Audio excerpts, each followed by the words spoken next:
Muri uyu mwanya tugiye kubagezaho amakuru yo muri Repubulika ya Demokarasi ya Kongo avuga yuko igisirikare kimaze kuburizamo kudeta.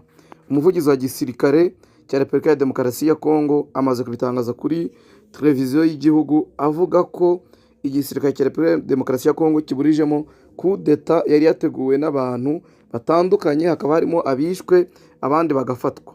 Ahangaha Brigadier General Sylvain Ekenge yabivuze muri message nto yagejeje ku baturage, abasaba gukomeza kugira umutekano, ababwira yuko igisirikare cyaburijemo iyo kudeta yari yateguwe n'uwitwa Christian Maranga. Uyu Christian Maranga bikaba bivuga yuko yari afatanyije n'umuhungu wiwe w'imyaka 22 witwa Marcel Maranga. Bakaba bagiye ku nteko ishinga amategeko bagakoresha amasasu, abandi bagajyana ibendera kugira ngo barizamure risimbure ibendera ryari rihari. Iryo bendera rikaba ari ibendera ryari ryanditseho Zaire. Abantu bari bitabiriye guhirika ubwo butegetsi bagera muri 40, bamwe barashwe abandi barafatwa. Hakaba havuga ko harimo n'umuzungu ufite ubwenegihugu bwa Amerika, ariko Leta Zunze Ubumwe za Amerika ntacyo zirabivugaho. Aha byari byabanje kuvuga yuko hatewe inyubako ibamo Vital Kamerhe akaba yarahirutse gutorerwa kuyobora inteko ishinga amategeko muri Repubulika ya Demokarasi ya Kongo. Uyu Vital Kamerhe akaba akomoka mu ishyaka riri ku butegetsi, mu ihuriro riri ku butegetsi rya Union Sacrée, ryamushyizeho ejo bundi rifatanyije n'amashyaka bahuriyemo. Ariko Repubulika ya Demokarasi ya Kongo ikaba yari imaze iminsi iri mu bibazo by'umutekano muke, aho ihanganye n'umutwe wa M23 ndetse n'indi mitwe itandukanye. Ahangaha rero akaba hibazwa niba nk'uko umutwe wa M23 umaze iminsi bivuga ko uzagerekesha ugakuraho Perezida Felix Tshisekedi, niba ari wowe waba uri inyuma y'iki gitero, niba ari wowe waba uri inyuma y'iyi kudeta yabaye eshuwe, ntacyo uratangaza. Nta n'urundi ruhande ruragira icyo rutangaza ku kuba iyi kudeta yateguwe n'urwo ruhande.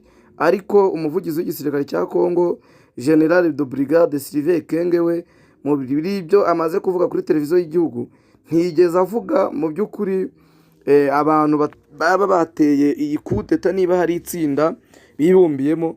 Icyo yavuze gusa nuko yagize amazina amwe avuga, ariko ntiyagira ibindi ashaka kuvuga birambuye kuri iki gitero.